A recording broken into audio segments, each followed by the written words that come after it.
Olá, irmãos, a graça e a paz do nosso Senhor Jesus Cristo. Hoje nós damos início à nossa terceira aula de teologia. Hoje vamos tratar sobre os atributos de Deus.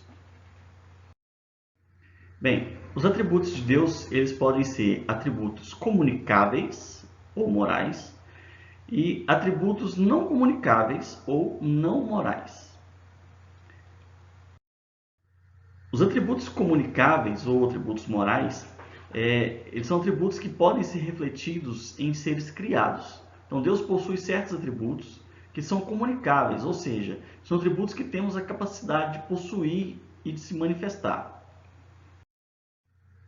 Por exemplo, um atributo comunicável de Deus é a santidade. A santidade de Deus se refere tanto à sua natureza quanto ao seu caráter. Então, em primeiro lugar, a santidade de Deus se refere à sua grandeza, à sua transcendência, ao fato de que ele está acima e além de qualquer coisa no universo.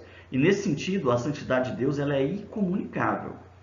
Em segundo lugar, a palavra santo, conforme aplicada a Deus, se refere à sua pureza, à sua absoluta excelência moral e ética. E isso é o que Deus tem em mente quando ele ordena às suas criaturas: sede santo, porque eu sou santo, que está lá em Levíticos 11:44 e 1 Pedro 1:16. Então, a questão de ser comunicável para nós é quando se diz respeito à sua natureza, à sua pureza, perdão, ou a sua absoluta excelência, né? A parte moral ou ética. É nesse sentido que ele diz que nós devemos ser santos também.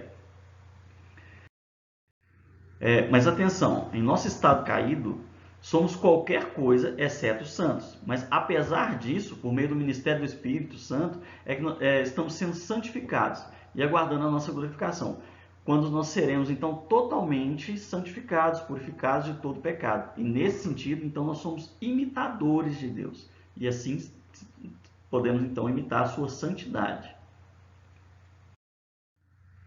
Um outro atributo comunicável de Deus para nós é o amor. Quando Paulo fala sobre a nossa responsabilidade de sermos imitadores de Deus, ele menciona que somos chamados a manifestar o amor de Deus. As Escrituras nos dizem que Deus é amor. O amor de Deus é descritivo no seu caráter. E um dos seus atributos morais é o amor, né? E é por isso que é uma qualidade que não pertence somente a Deus, mas é comunicada às suas criaturas. Então, por isso que nós temos condições de também ter esse atributo em nós, né? O amor. Um outro atributo comunicável de Deus para nós é a bondade. Agora preste atenção, a bondade de Deus é um outro atributo moral que nós somos chamados a imitar. Embora as Escrituras apresentem uma descrição desagradável da nossa capacidade de praticar a bondade. Em nossa condição caída, não imitamos nem refletimos esse aspecto do caráter de Deus, mas os crentes são chamados a uma vida de boas obras e por isso, com a ajuda do Espírito Santo, nós podemos crescer em bondade e refletir esse aspecto da natureza de Deus. Então também somos chamados para viver em bondade e praticar a bondade. Um outro atributo comunicável também de Deus que podemos adotar e ter diz respeito à justiça e à retidão. Mas prestem atenção, nas Escrituras o conceito de justiça está ligado à ideia de retidão e está baseado no caráter íntimo de Deus. O fato de que Deus é justo significa que ele sempre age de acordo com a retidão. E há duas categorias universais, a justiça e a não justiça. Tudo que está fora do círculo da justiça está na categoria de não justiça. Bom, deixa eu te explicar isso de forma mais fácil para você entender. Quando a gente diz não justiça, não estou dizendo que é injustiça, e sim que é uma categoria da qual não caberia nem a justiça e nem a injustiça. Por exemplo, a misericórdia de Deus. A misericórdia de Deus ela não pode ser classificada como, por exemplo, justiça. Por quê? Porque eu não sou justo. Então, se eu tenho misericórdia sobre mim, é por causa de algo que Deus fez. Mas ela também não pode ser classificada como uma injustiça. Mas preste atenção, eu tenho condições de me salvar, de ser salvo, ou de merecer alguma coisa? Não, porque justiça não há em mim, eu não sou justo. Mas quando a misericórdia de Deus, através da sua graça, me alcança, eu passo a ser justificado.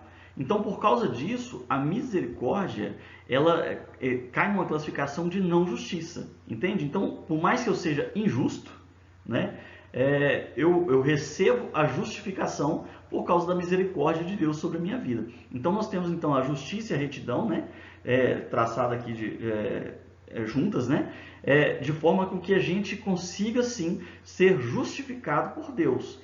Mas então nós temos aqui uma categoria que não classifica-se como injustiça, e sim como não justiça, ok? Então nós temos justiça e não justiça. Olha só o que nós temos aqui em Miqueias 6:8, fala assim, ó, que é que o Senhor pede de ti? Que pratiques a justiça, que ames a misericórdia e andes humildemente com o teu Deus. Então a justiça e a retidão de Deus são atributos comunicáveis que somos chamados a imitar. Então, se nós conseguimos, então, de alguma forma, imitar esse atributo de Deus em justiça, é por causa dessa misericórdia de Deus que nos alcançou, tá? Lembra que de nós mesmos, a palavra fala que a nossa justiça é como trapo de imundície, né? Então, quer dizer, nós de nós mesmos não podemos, mas podemos comunicar essa justiça por causa da misericórdia de Deus que nos alcançou, ok? Um outro atributo que nós temos aqui, comunicável de Deus para nós, diz respeito à sabedoria. Então, Provérbios nos diz que o temor do Senhor, ele é o princípio da sabedoria. Então, para os judeus, a própria essência da sabedoria bíblica se achava em viver piedosamente, não em conhecimento inteligente. Então, não era o conhecimento em si, e sim o viver piedosamente, tá? Então, o propósito de obter conhecimento é tornar-se sábio no sentido de saber como viver de uma maneira que agrada a Deus. E é por isso que existe essa questão de então vivermos piedosamente, ok? Se não temos sabedoria, nós somos chamados a orar para que Deus, em sua sabedoria, ilumine as nossas mentes. É o que está escrito em Tiago, capítulo 1, verso 5. Então, a sabedoria de Deus é um atributo comunicável para nós e que podemos comunicá-los também. Veremos agora, então, os atributos não comunicáveis de Deus. Com atributos não morais, né, ou não comunicáveis ou não morais, nós queremos dizer aqueles predicados necessários da essência divina que não envolvem qualidades morais, tá? Então não é imoral, e sim aqueles predicados necessários da essência divina, então que não envolvem as suas qualidades morais, ok? Vamos lá. Atributos não comunicáveis ou não morais. Então nós temos aqui a onipotência de Deus, a onipresença de Deus, a onisciência e a imutabilidade, ok? Vamos ver agora primeiro, então, a onipresença de Deus. Com onipresença de Deus, nós queremos dizer a sua infinidade em relação às suas criaturas. Por ser imenso, Deus ele é onipresente. A Bíblia ensina a onipresença de Deus. Salmo 139, do verso 7 ao verso 12, nós temos a seguinte inscrição ali. Fala assim, ó, para onde fugirei da tua face? Se subo aos céus, lá estás. Se faço a minha cama no mais profundo do abismo, lá também estás. Então ali nós vemos que Deus está em todos os lugares, né? Em Hebreus 4:13 fala assim, ó, e não há criatura que não seja manifesta na sua presença. Pelo contrário, todas as coisas estão descobertas e patentes aos olhos daquele a quem temos que prestar contas. Então, não dá para fugir da sua presença, né?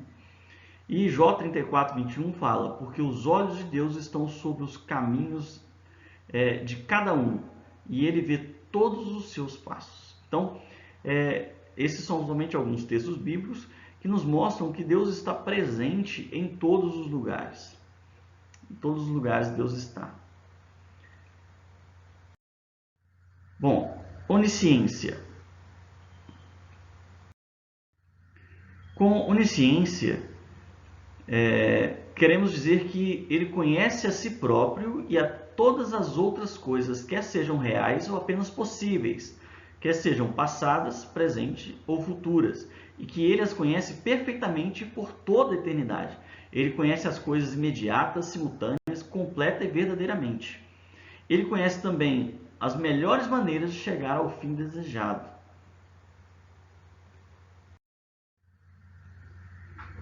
A Bíblia também nos ensina a respeito da onisciência de Deus. Olha o que está escrito em Provérbios, capítulo 15, no verso 11. Fala assim: o além e o abismo estão descobertos perante o Senhor, quanto mais os corações dos filhos dos homens. Então, ele conhece todas as coisas, né?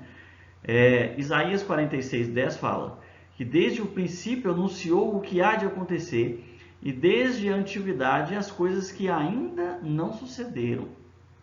Então, ele já sabe todas as coisas desde o início, né? Do início ao fim, ele conhece todas as coisas. Mateus 10:30 diz: e até mesmo os cabelos das vossas cabeças são todos contados. No meu caso aqui tem poucos para ser contado, mas ele conhece todos eles, né? Então, o Senhor conhece, é onisciente, ele conhece todas as coisas, sabe todas as coisas. Então nós já vimos que ele está em todos os lugares, né? Presente em todos os lugares, e ele conhece todas as coisas também.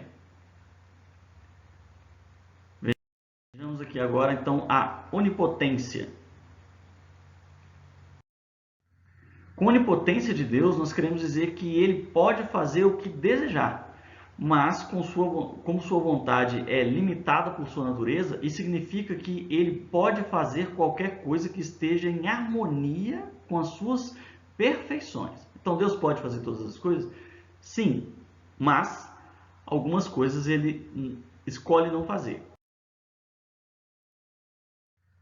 Então, há algumas coisas que Deus não pode fazer. Quais são as coisas que Deus não pode fazer? Aquilo que está relacionado à sua natureza, a natureza de Deus.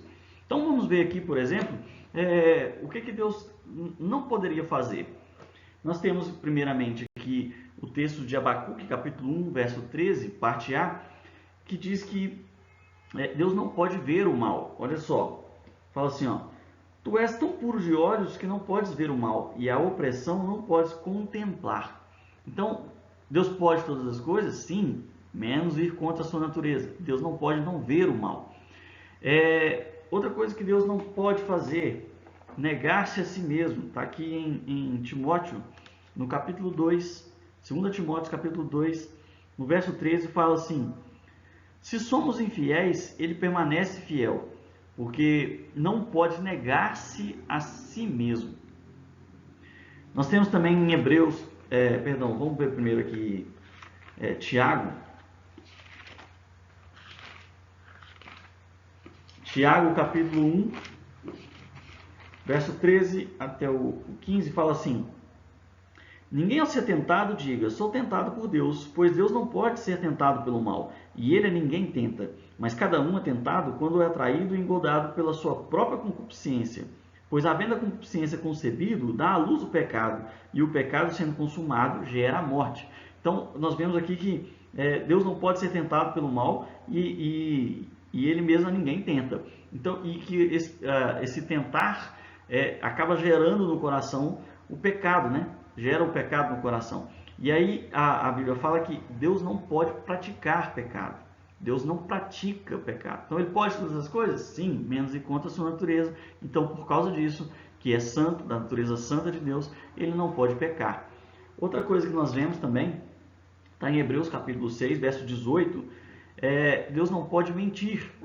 Deus fez 6,18, Hebreus 6,18. Deus fez isso para que por duas coisas imutáveis, nas quais é impossível que Deus minta, tendo forte consolação, nós, os que nos refugiamos em lançar a mão da esperança proposta. Deus, então, ele não mente. Então, Deus não pode ser contra a sua própria natureza.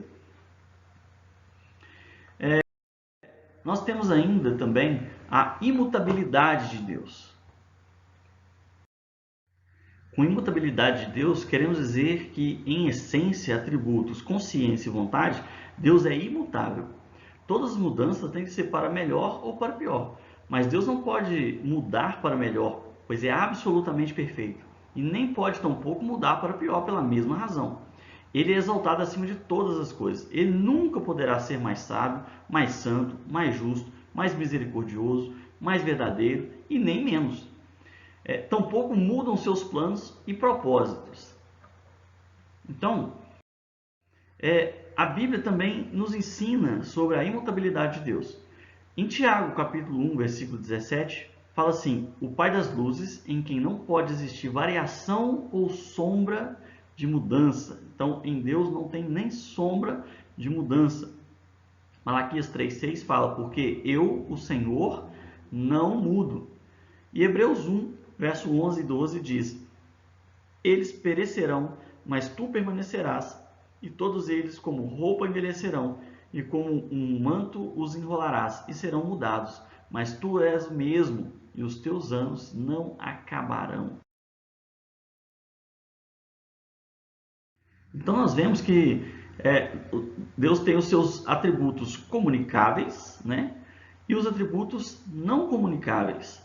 Sendo que nós temos então dos não comunicáveis a onipotência, a onipresença, a onisciência e a imutabilidade de Deus. Ok? Então, sendo assim, nós chegamos ao final da nossa terceira aula de teologia, onde nós falamos aqui sobre os atributos de Deus. Eu espero você então numa próxima aula.